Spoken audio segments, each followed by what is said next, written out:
বিহার বিধানসভা নির্বাচনে দ্বিতীয় পর্যায়ের মনোনয়ন জমা দেওয়ার শেষ দিন আগামীকাল। নির্বাচন কমিশন বিহার বিধানসভা নির্বাচনের প্রথম পর্যায়ের নির্বাচনের জন্য 121 জন সাধারণ পর্যবেক্ষক এবং 18 জন পুলিশ পর্যবেক্ষক মোতায়েন করেছে। উত্তরপ্রদেশের অযোধ্যায় আজ নবম দীপোৎসব শুরু হয়েছে। আগামীকাল দীপাবলি ও কালী পুজো। রাষ্ট্রপতি দ্রৌপদী মুর্মু দেশবাসীকে দীপাবলির শুভেচ্ছা জানিয়েছেন।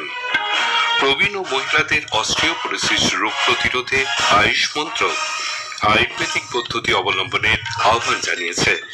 অস্ট্রেলিয়ার প্রার্থে প্রথম একদিনে ক্রিকেট ম্যাচে অস্ট্রেলিয়া 7 উইকেটে ভারতকে হারিয়ে দিয়েছে। আসছি বিস্তারিত খবরে। বিহারের বিধানসভা নির্বাচনের দ্বিতীয় পর্যায়ে 20টি জেলায় যে 122টি আসনে ভোট গ্রহণ হওয়ার কথা, সেগুলিতে মনোনয়ন জমা দেওয়ার প্রক্রিয়া চলছে। আগামীকাল মনোনয়ন জমা দেওয়া শেষ দিন। মনোনয়ন প্রত্যাহারের শেষ দিন আগামী 23 অক্টোবর। আগামী 11ই নভেম্বর বিহার বিধানসভা নির্বাচনের দ্বিতীয় পর্যায়ের ভোট গ্রহণ। প্রথম পর্বের জন্য মনোনয়ন প্রত্যাহারের শেষ দিন আগামীকাল। এই পর্বে 18টি জেলার 121টি বিধানসভা কেন্দ্রে ভোট গ্রহণ হবে 6 নভেম্বর। ইতিমধ্যেই ভারতীয় জনতা পার্টি এবং জনতা দল ইউনাইটেড তাদের তারকা প্রচারকের নাম প্রকাশ করেছে। দিওয়ালির পর প্রচার তুঙ্গে উঠবে বলে মনে করা হচ্ছে। বিহারে বিধানসভা নির্বাচনের আগে মহাজোটের দলগুলির মধ্যে মতানৈক্য ক্রমশ বাড়ছে। কংগ্রেস আরজেডি নেতা ও মহাজোটের নির্বাচনী সমন্বয় কমিটির চেয়ারম্যান তেজস্বী প্রসাদ যাদবকে অচলাবস্থা কাটাতে উদ্যোগী হতে বলেছে। জোটের বিভিন্ন দলের মধ্যে ঐক্যমত্য না হওয়ায় মহাজোট প্রথম পর্যায়ের মনোনয়নপত্র জমা দেওয়ার কাজ গতকাল শেষ হয়ে গেলেও আসন বন্টন চূড়ান্ত করতে পারেনি। এর ফলে কংগ্রেস আরজেডি ও বাম দলগুলি বেশ কয়েকটি আসনে পরস্পরের বিরুদ্ধে লড়াই করছে। নির্বাচন কমিশন বিহারে বিধানসভা নির্বাচন এবং অন্যান্য রাজ্যে 8টি বিধানসভা আসনের উপনির্বাচনে স্বচ্ছ, অবাধ এবং গোলমাল মুক্ত ভোট গ্রহণ সুনিশ্চিত করতে বদ্ধপরিকর। ভোট প্রক্রিয়ার উপর কড়া নজরদারির জন্য ইতিমধ্যেই কেন্দ্রীয় পর্যবেক্ষকদের প্রয়োজনীয় নির্দেশ দিয়েছে কমিশন। এক বিবৃতিতে কমিশন জানিয়েছে যে বিহার প্রথম পর্যায়ের নির্বাচনের জন্য 121 জন সাধারণ পর্যবেক্ষক এবং 18 জন পুলিশ পর্যবেক্ষক মোতায়েন করা হচ্ছে। অন্যদিকে দ্বিতীয় পর্যায়ের জন্য 122 জন সাধারণ ও 20 জন পুলিশ পর্যবেক্ষক থাকছেন। উপনির্বাচনগুলির জন্য নির্বাচন কমিশন 8 সাধারণ ও 8 জন পুলিশ পর্যবেক্ষক নিয়োগ করেছে। তারা সম্পূর্ণ ভোট প্রক্রিয়া তদারকি করবেন বলেও জানা গেছে। প্রতিরক্ষামন্ত্রী রাজনাথ সিং আগামী মঙ্গলবার পুলিশ স্মৃতি উদযাপন দিবসে নতুন দিল্লি জাতীয় পুলিশ স্মারকে শ্রদ্ধা নিবেদন করবেন। 1959 সালের 21 অক্টোবর লাদাখের উষ্ণ প্রস্রবণে সশস্ত্র চীনা সৈন্যদের মোকাবিলা করতে গিয়ে 10 জন পুলিশ শহীদ হন। তাদের স্মৃতিতে প্রতি বছর এই দিনটি পালন করা হয়। ওই দিন কেন্দ্রীয় সশস্ত্র পুলিশ বাহিনী, সিএপিএফ ও দিল্লি পুলিশের জওয়ানরা প্যারেডে অংশ নেবেন। Nagaland Nationalist Democratic Progressive Party NDPP ও নাগা পিপলস ফ্রন্ট এনপিএফ একসঙ্গে মিশে গিয়ে একটি আঞ্চলিক রাজনৈতিক দল গঠনের সিদ্ধান্ত নিয়েছে। নতুন দলটি এনপিএফ নামেই পরিচিত হবে। বিধানসভায় এই দলের নেতা নির্বাচিত হয়েছেন বর্তমান মুখ্যমন্ত্রী নেইফিউ রিও। 60 সদস্যের নাগাল্যান্ড বিধানসভায় এই নতুন দলের সদস্য সংখ্যা 34। প্রধানমন্ত্রী নরেন্দ্র মোদী আগামী 26 অক্টোবর রবিবার আকাশবাণীতে মন কি বাত অনুষ্ঠানে তার চিন্তা ভাবনা দেশ বিদেশের মানুষের সঙ্গে ভাগ করে নেবেন। এটি হবে মন কি বাতের 127তম পর্ব। বেলা 11টা থেকে আকাশবাণী এবং দূরদর্শনের সবকটি চ্যানেল এবং আকাশবাণীর news on AIR website, mobile app, প্রধানমন্ত্রী দপ্তর, তথ্য সম্প্রচার মন্ত্রকের ওয়েবসাইট ও ইউটিউব চ্যানেলে মন কি বাত সম্প্রচারিত হবে। এই খবর শুনছেন আকাশবাণী থেকে। উত্তরপ্রদেশের অযোধ্যায় আজ সন্ধ্যায় নবম দীপোৎসব শুরু হয়েছে। ভগবান শ্রীরামের অযোধ্যায় ফিরে আসার ঘটনাকে স্মরণ করে এই উৎসব অনুষ্ঠিত হয়ে থাকে। গত বছর 26 লক্ষেরও বেশি প্রদীপ অযোধ্যা শহর জুড়ে প্রজ্বলিত হয়েছিল। এবছর সেই রেকর্ড ভেঙে রামকি পৌরির 56টি ঘাট বরাবর 26,11,101 প্রদীপের প্রজ্বলন করা হয়, যা পবিত্র সূর্য নদীকে এক অপূর্ব স্বর্গীয় সৌন্দর্যে আলোকিত করেছে। অযোধ্যার এই দীপোৎসব সারা বিশ্বের সামনে এক আধ্যাত্মিক ও সাংস্কৃতিক ঐতিহ্যের গরিমা তুলে ধরে। আগামীকাল কালী পুজো ও আলোর উৎসব দীপাবলি। এই উপলক্ষে দেশ জুড়ে শেষ মুহূর্তের প্রস্তুতি চলছে।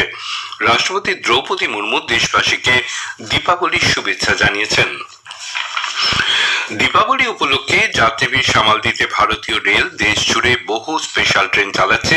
উত্তরপ্রদেশ ও বিহারে সবচেয়ে বেশি যাত্রী চলাচল লক্ষ্য করা গেছে। চেন্নাই শহরে চলতি সপ্তাহে 18 লক্ষ মানুষ ঘরে ফিরেছেন। তামিলনাড়ুর রাজ্য পরিবহন নিগম পরিস্থিতির সঙ্গে তাল মেলাতে 20,000 বিশেষ বাস চালানোর সিদ্ধান্ত নিয়েছে। তা সত্ত্বেও রাজ্যের বড় বড় রেল স্টেশন ও বাস টার্মিনাসে ভিড় উপচে পড়ছে। রেলমন্ত্রী অশ্বিনী বৈষ্ণব নতুন দিল্লিতে রেল স্টেশন ঘুরে দেখে জানান, একসঙ্গে 75,000 যাত্রীকে স্থান দেওয়ার মতন ব্যবস্থা করা সম্ভব হয়েছে। এদিকে উৎসবের আবহে বিমান ভাড়াও প্রচুর বেড়ে গেছে। দিল্লি, অমৃতসর ও লখনৌয়ের বিমান ভাড়া আকাশ ছোঁয়া। যাত্রীরা এই ধরনের ভাড়া বৃদ্ধি অযৌক্তিক বলেই মনে করছেন। এদিকে এয়ার ইন্ডিয়া ইটালির মিলান থেকে দিল্লি বিমান বাতিল ঘোষণা করায় অনেকেই উৎসবের পর দেশে ফিরতে হবে। প্রবীণ ও মহিলা সহ গোটা দেশের মানুষের হাড়ের ক্ষয়রোগ বা অস্টিওপোরোসিস রোগ প্রতিরোধ করতে আয়ুষ মন্ত্রক আয়ুর্বেদিক পদ্ধতি অবলম্বনের আহ্বান জানিয়েছে। এর মধ্যে রয়েছে সুষম আহার এবং হালকা শারীরিক সক্রিয়তা ইত্যাদি। 20 অক্টোবর বিশ্ব অস্টিওপোরোসিস দিবসের প্রাক্কালে এক বিবৃতিতে আয়ুষ মন্ত্রক জানিয়েছে, সামান্য কয়েকটি অভ্যাস নিয়মিত পালন করলে হাড়ের জোর বাড়ে এবং হাড় ভাঙার সম্ভাবনা কমে। গোটা বিশ্ব জুড়ে এই রোগে আক্রান্ত হচ্ছেন বহু মানুষ। আগাম প্রতিরোধ করলে এই রোগ আটকানো সম্ভব। পাকিস্তানের বালুচিস্তানের বিভিন্ন অঞ্চল থেকে 8 জন সাধারণ নাগরিককে বলপূর্বক পাক সেনাবাহিনী গতকাল তুলে নিয়ে গেছে বলে অভিযোগ।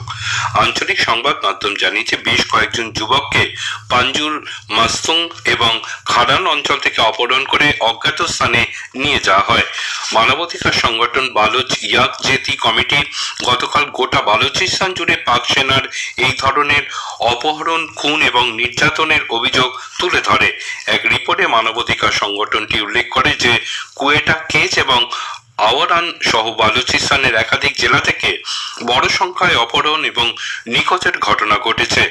জুলাই ও আগস্ট মাসে কমপক্ষে 29 জন বিচার বহির্ভূত খুন হয়েছে বলে রিপোর্টে উল্লেখ করা হয়েছে। যুদ্ধবিরতি লঙ্ঘনের জন্য ইসরায়েল ও প্যালেস্টাইনের মধ্যে পরস্পরকে দোষারোপের পর গাজায় উত্তেজনা ক্রমশ বাড়ছে। ইসরায়েলের প্রধানমন্ত্রী নেতানিয়াহুর দপ্তর পরবর্তী নির্দেশ না দেওয়া পর্যন্ত রাফা শহর বন্ধ রাখার ঘোষণা করার পর এই বিরোধ আরো তীব্র হয়েছে। প্যালেস্টাইন দূতাবাসের বিবৃতি বিরোধিতা করে বলা হয়েছে যে আহত গাজাবাসী এবং মিশরীয় পাসপোর্টধারীদের জন্য আগামীকাল রাফা ক্রসিং পুনরায় খোলা হবে।